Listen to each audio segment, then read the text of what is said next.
Welcome to Talking Business, a podcast produced in Melbourne, Australia. The podcast is available on the Acast app, the Apple Podcast Store, or wherever you go to get your podcasts.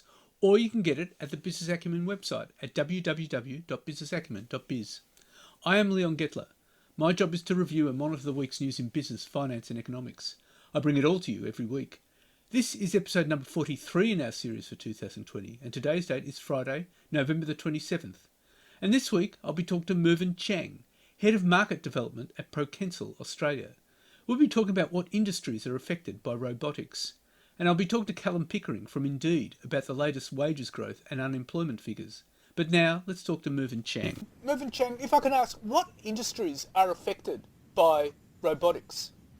I think pretty much every industry. If you think about it, technology always starts with the home before it hits the corporate. If you think about our experience with Facebook and all that, right? We have the weekend experience on social media before we actually corporate started using things like Slack and Teams now and various social and chatting ways to collaborate. It happened at home before it happened in corporate. So it's kind of the same with robotics and AI. We have Google Home, we have Alexa, we have Google Assist on our phones.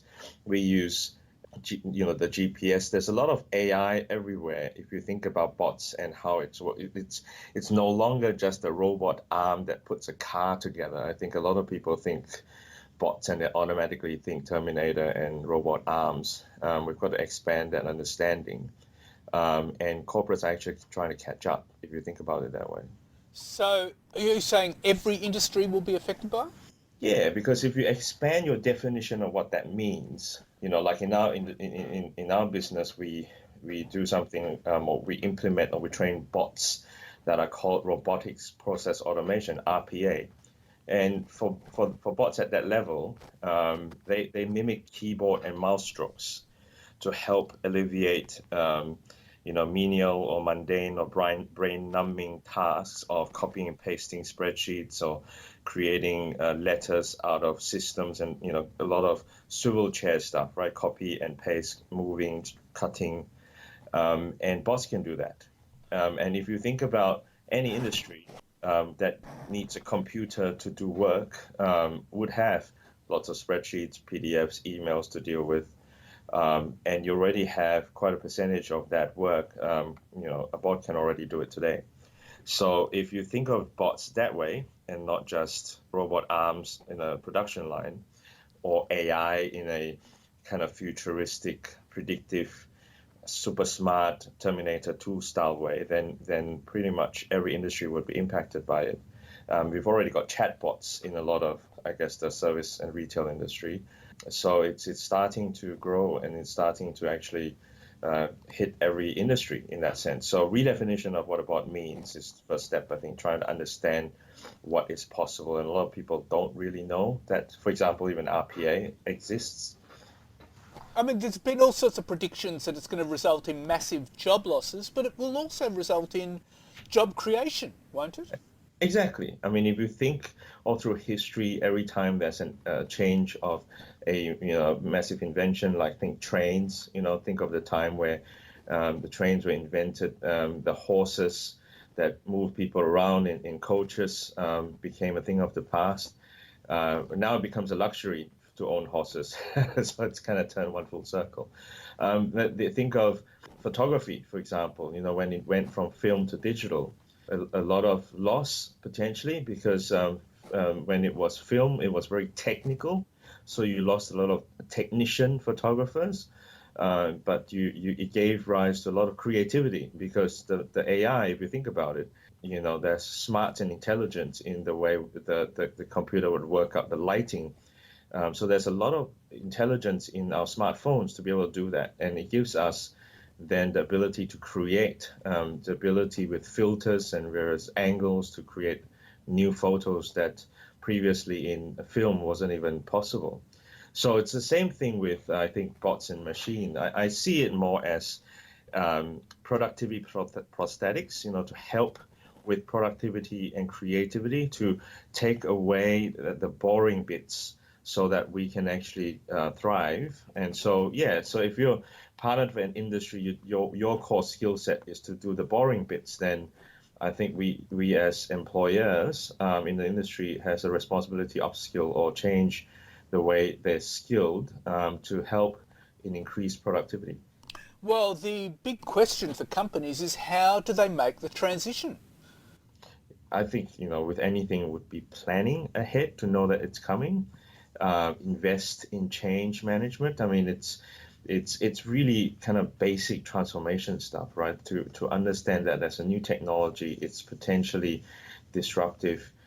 To collaborate. One of the big issues I see at the moment is that when you're introducing AI and bots into an organization, whose job is it? Is it the CIO? Is it the IT's job?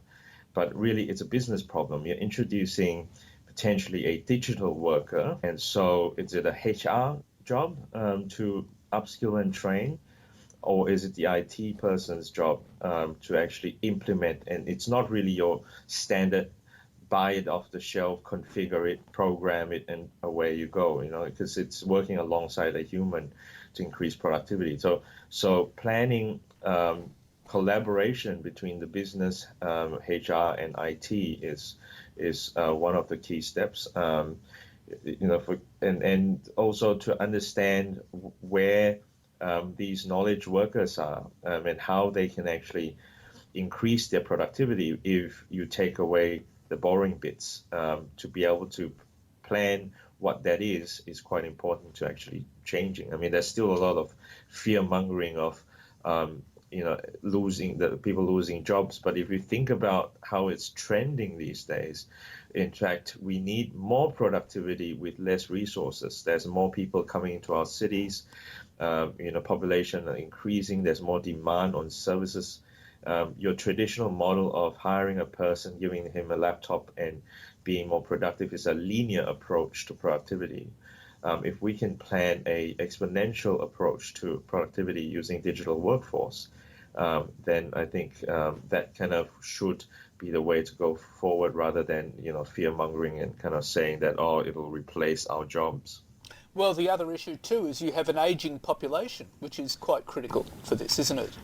Yeah, exactly. I mean, in the health sciences side of things, it's quite exciting. In fact, that there's a lot of experiments done already of, for example, aged care and even cancer care. That the specialists are not always available to answer all these menial, simple questions. And when you are, I guess, an older person, or you have some terminal illness, or just got news of something bad, you have lots of questions. You have a lot of uncertainty. And they've already experimented chatbots, or just having a head to be able to talk to, or on the iPad to interact with, has increased, I think, the happiness and all that. And so again, it's helping the specialist out because you have scarce resource in that space. Indeed, and what organisations need to do then is to actually do an audit of the skills they have, the skills they need, and the direction they're heading in. Exactly, and I think that they absolutely have to start thinking of a digital workforce strategy to see, okay, how can this change the way we would operate in the future. And it can be I think with the advent of Agile in the recent decade, that's a good way of experimenting. What we would like to say with training bots these days, it's not a super expensive cost. Chatbots are cheap. RPA is not very expensive, but to actually start introducing a bit of it, to kind of see how it works, to touch, to feel it, to experiment with it, then create a bigger plan for it, a more robust roadmap for adoption. So you don't have to hypothesize and fear and just audit. You can actually audit and play and experiment and start using it in one area. Have one bot and see how that changes the culture, the skills needs, and so on, and move on from there. Indeed, and what that means is you're developing a more skilled workforce. Exactly. I think it was Ozpost that did that, right? That experimented with some bots And eventually the whole department, they're training their own bots, and they're just kind of compensating. Okay, if the bots can do this now, I can do something else. And what's the something else that I can do? Oh, I need more skills in better customer relationship management or more complex case management, because all the simple cases are now done by bots. Well, Mervyn Chang, it's been fascinating talking to you, and we'll be watching that space with great fascination. Thank you very much for your time. No worries. Thanks for the chat. And now let's talk to Indeed economist Callum Pickering. Well, Callum, we had the unemployment figures and we had the wages figures, and the wages figures were the lowest on record. What's your take on that? Yeah, the wages data was certainly very weak. It wasn't unexpected, but it is still the lowest wage growth figures we've seen since at least 1997. That's when the data began. But realistically, based on what we understand about wages over previous decades, it's the lowest wage growth we've seen since at least World War II. So that really highlights just how dire the situation is for many workers across the country in terms of how their salaries are increasing. And that really, low wage growth is really a sign that there is a high level of slack across the labour market. It's a high level of unemployment, and that means that workers are in a very poor bargaining position right now. We've seen a number of companies freeze wages, at least temporarily. We've seen some enterprise bargaining agreements either delayed or coming pretty low. And all of that is contributing to a very low wage growth environment right now, and that's something that's likely to persist for some time to come. The September quarter is supposed to be the strongest for wages growth, and that wasn't the case this time. Well, traditionally it is, because it's the first quarter after the end of the financial year, so that's when all the big agreements kick in, all your big enterprise bargaining agreements. They usually kick in September, and so you usually see really strong gains. So the fact that this result was so weak does highlight the big concerns there are for wage growth across the country right now. Which has all sorts of implications for the RBA's inflation threshold. Yeah, that's right. Wages are a big driver of inflation. So the fact that wage growth is as low as it currently is one key reason why inflation is as low as it currently is. And the pathway back to the Reserve Bank's inflation target of 2 to 3% really requires much stronger wage growth. And until that stronger wage growth eventuates, the likelihood of the Reserve Bank hitting its target is very low. And the Reserve Bank in its last statement said it could take 3 years till that happens. And so we're going to have a very long period of low interest rates and low inflation. Yeah, that's right. And the Reserve Bank has tended to be a little bit optimistic with regards to wage growth and inflation. So if they say 3 years, there's a good chance it could be longer than that as well. Well, that brings us to the labour force figures, and unemployment went up a notch from 6.9% to 7%, but there was the addition of many, many jobs, and they were certainly the most hopeful since the start of the pandemic. Yeah, if the wage figures were pretty bad, the employment figures were actually surprisingly strong. I think it surprised most economists and market watchers. Employment increased by 179,000 people in October, and 97,000 of those jobs were full-time. And that was a good outcome, because so far in the economic recovery for Australia, most of the job creation had been of the part-time variety. So to see some more full-time jobs was a really good sign.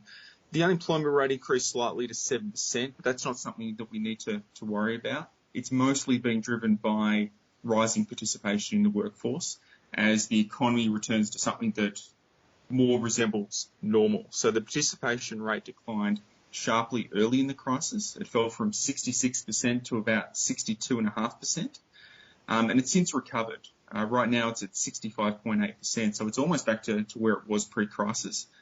And when the participation rate is rising, it does tend to put upward pressure on the unemployment rate. And that's what we saw in October, despite those really strong employment gains. So we should focus on the 179,000 increase in employment and not pay too much attention to that slight increase in the unemployment rate. Nevertheless, there's been, since May, there's been about 648,000 jobs added over the past 5 months, but the vast majority of these have been in full-time, part-time employment. Yeah, that's right. So despite the fact that full-time employment was really quite strong in October, that 97,000 increase, they have accounted for only 17% of the jobs gained since May. So this economic recovery so far has been largely driven by part-time and casual work, jobs in hospitality and retail and sectors like that. But full-time really hasn't recovered that strongly at all. Early in the crisis, part-time workers were the hardest hit. But when we look at things in October, the part-time economy is almost back to where it was pre-crisis, whereas the full-time economy has a long way to go.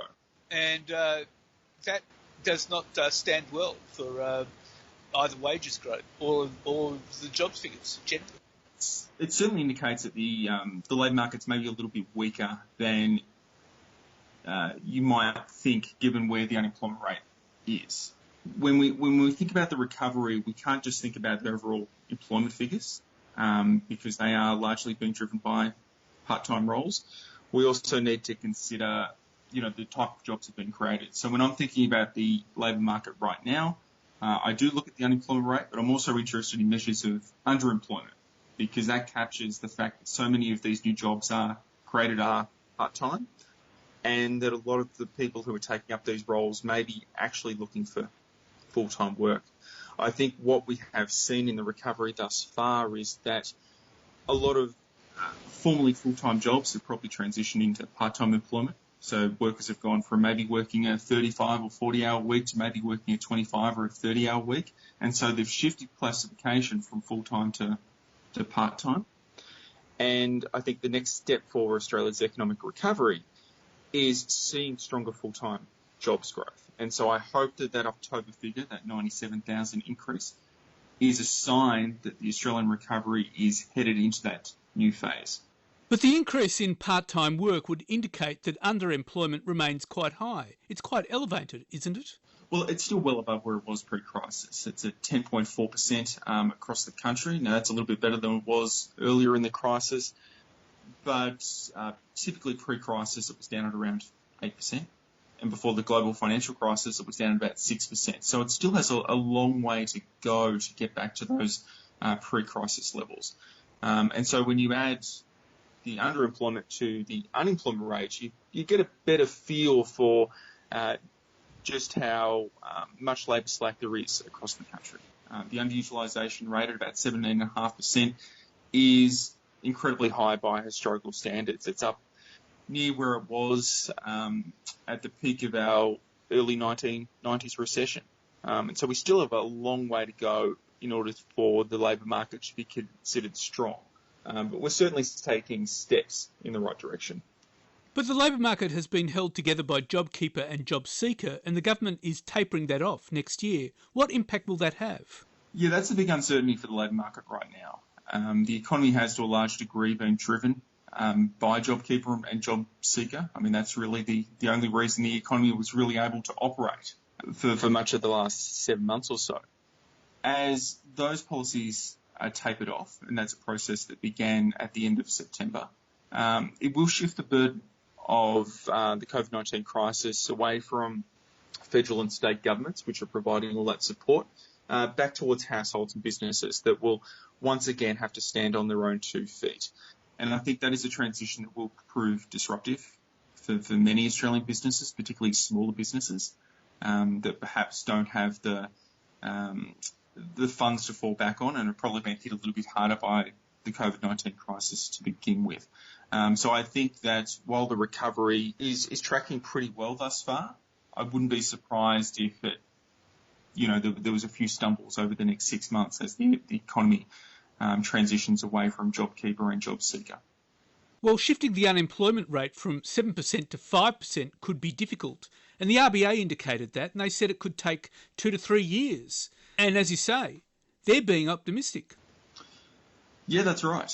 I mean, it's, the jobs growth that we've seen thus far has been the easy part because a lot of those job gains have been driven by simply reopening the economy. The pathway from 7% unemployment to 5% unemployment, though, is going to be much more difficult because a lot of those sort of easy job gains have already occurred. Now, we know that, even before the crisis, we were struggling to keep the unemployment rate down at around 5%. It kept spiking a little bit higher than that.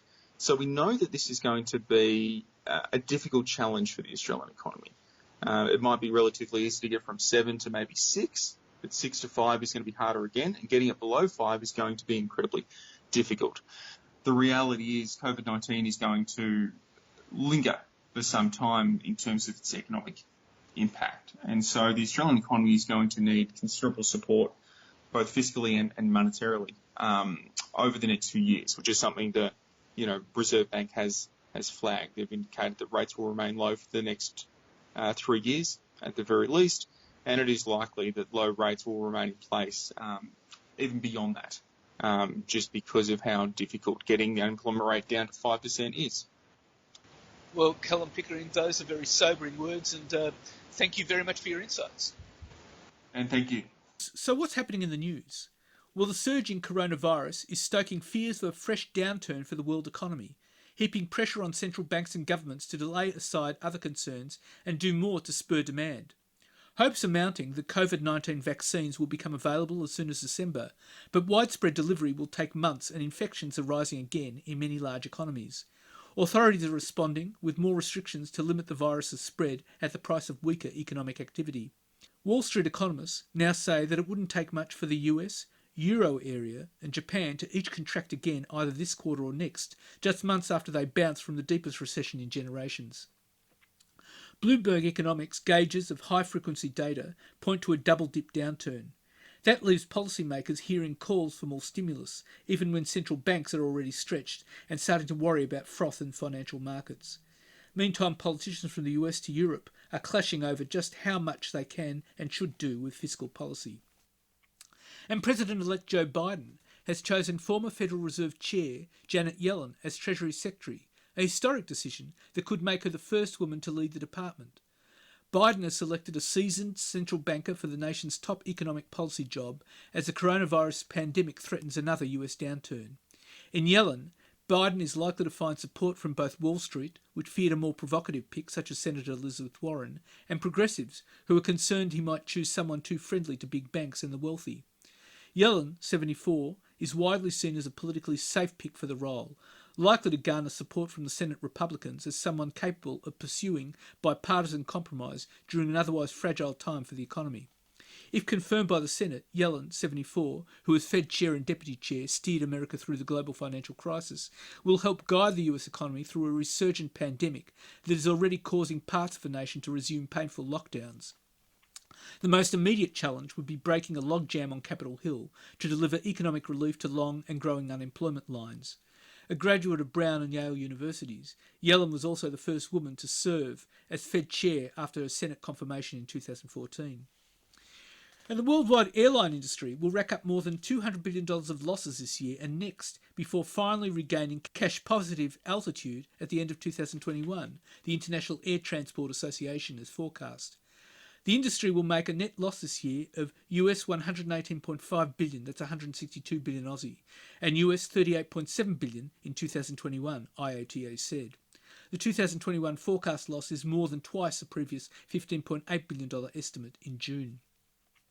And the Victorian government will offer stamp duty discounts and spend close to $50 billion on concessions, subsidies and projects in a bid to get hundreds of thousands of people back to work and breathe new life into a state economy battered and bruised by the coronavirus pandemic.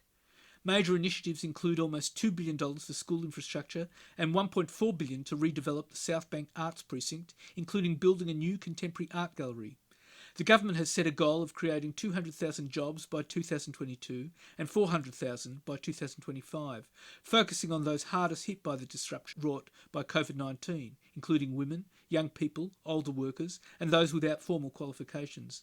To help it achieve its goal, the government has committed $250 million to subsidise the wages of at least 100,000 workers.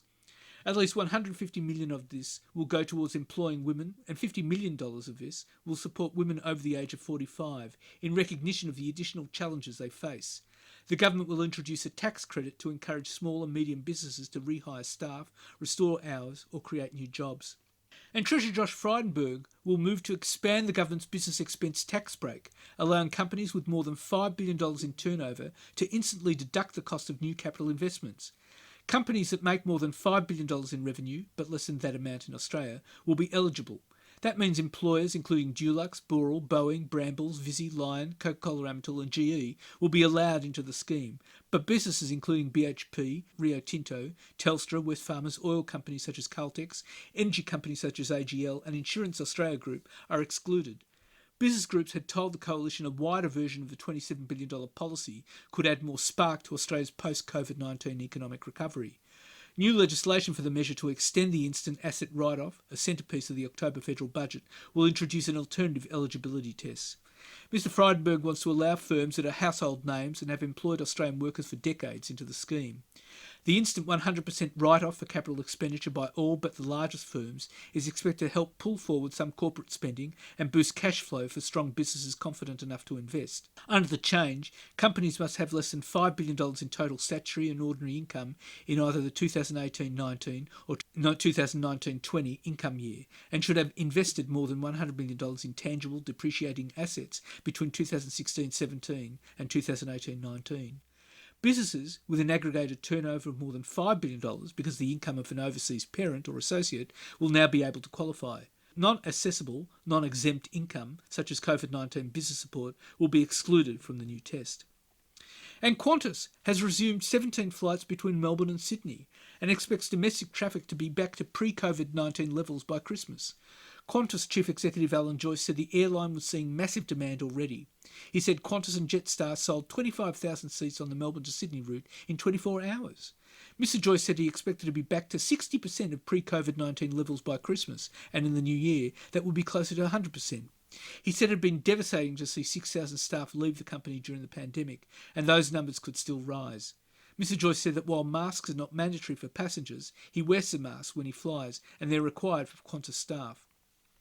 And Qantas CEO Alan Joyce has told Channel 9 that the airline is likely to ask for proof that travellers have been vaccinated against COVID-19 once a vaccine is rolled out. We're looking at changing our terms and conditions to say that for international travellers, we will require proof of vaccination before you can get on the aircraft, he said. But Joyce said it was still unclear whether vaccination would be mandated for domestic air travel. And the Transport Workers Union has lobbed an 11-hour bid to stop Qantas outsourcing around 2,000 domestic ground handling jobs that include baggage handling, cabin services and catering roles. Qantas wants to cut $100 million per year in staffing costs under an outsourcing drive it announced in mid-August. But under its industrial agreements with the TWU, Qantas is required to consider union proposals to keep the jobs in-house. And the iconic Grocon building empire remained on the brink over the weekend, with talks to determine its future focus on the appointment of administrators. Industry observers said Melbourne-based Quarter Mintha was most likely to pick up the appointment, but Grocon said it was yes to make a move. Grocon on Friday had indicated that it would put its construction business into administration over the weekend, and has not wavered from plans to shift away from legacy building companies founded by Grocon chief Daniel Grollo's grandfather Luigi 73 years ago. The impending collapse will be one of the highest profile casualties of the coronavirus crisis, although Grocon had run into trouble on Queensland projects ahead of the pandemic and had shrunk the size of its building business. And a Sydney hedge fund has collapsed after a cyber attack triggered by a fake Zoom invitation saw its trustee and administrator mistakenly approve $8.7 million in fraudulent invoices. The scam, the latest in a series of strikes by offshore criminal gangs against Australian fund managers, has also ensnared ANZ after the bank failed to stop almost $800,000 being withdrawn from an account linked to the cyber criminals. Levitas Capital, which traded the so-called fear index in the US, was forced to close due to its largest institutional client, Australian Catholic Super, withdrawing its money after the September cyber attack.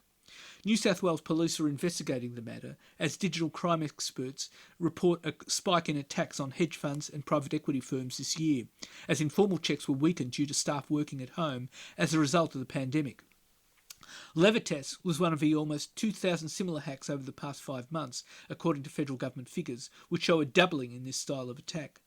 The spike in cybercrime has prompted the Australian Federal Police to establish Operation Dolus and team up with law enforcement agencies in Europe, the UK and US to combat what is known as business email compromise. The AFP declined to say who it believed was responsible for the surge in attacks, but cyber experts said a trail of digital crumbs led back to Chinese hackers and Middle Eastern crime gangs. An ASX-listed Bega Cheese looks primed to add yogurt to its portfolio of products after beating out international dairy giants Saputo and Tanara Capital to the Lion Dairy and Drinks business.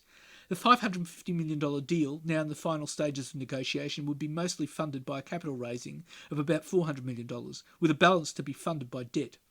Bega went into a trading halt on Monday pending an announcement about the proposed acquisition and expected capital raising.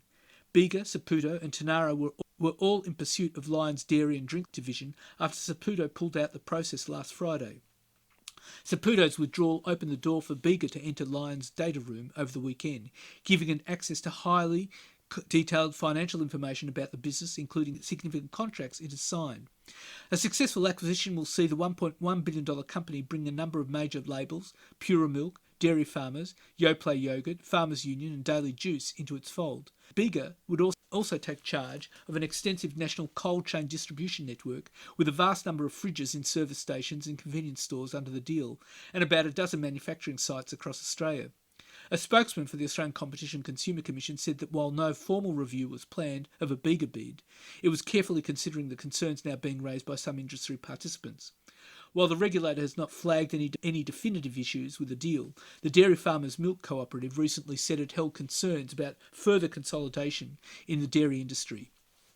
If Bega's bid is successful, Bega would control more than half of dairy processing plants in New South Wales.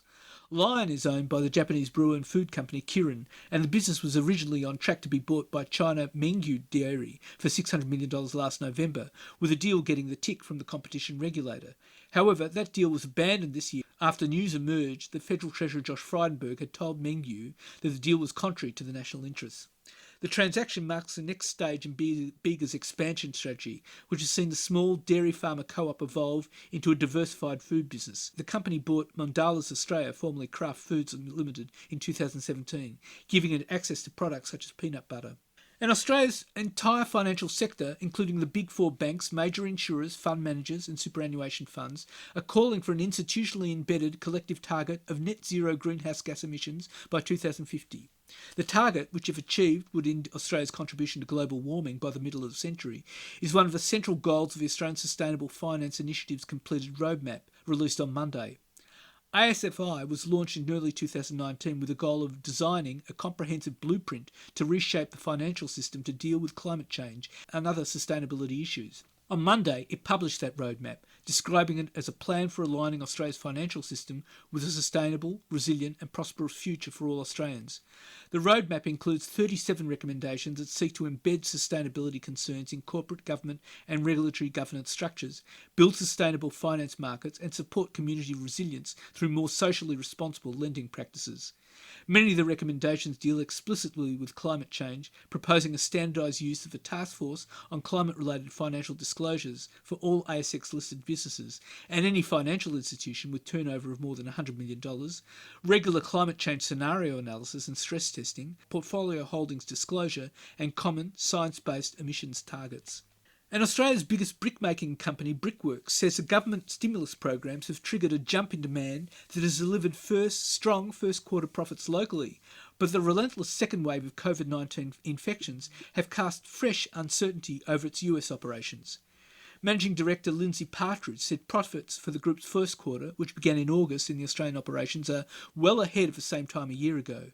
The Australian operations are on course for robust trading for the rest of the financial year also, in part because of the wide range of federal and state government stimulus programs.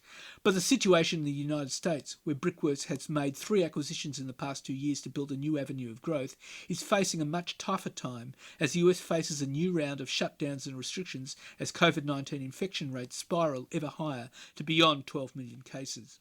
And demand for homewares and furniture during the pandemic has put a rocket under Harvey Norman's pre-tax profits, which soared 160% to $34.1 million in the first 4 months of 2021.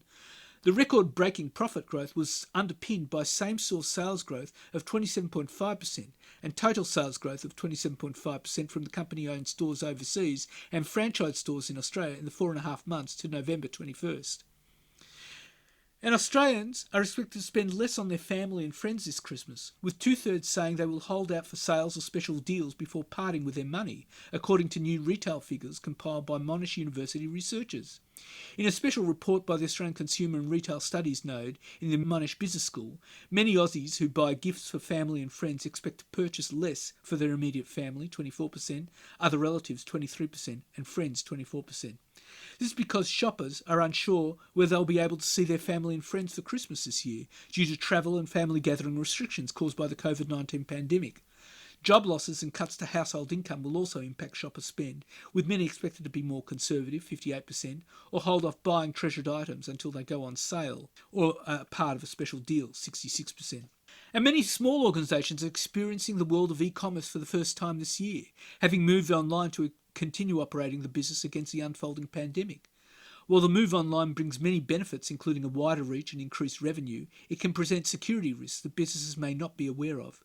Web-based attacks remain in the top 5 cyber threats for businesses year on year, second only to malware threats, according to a recent European report.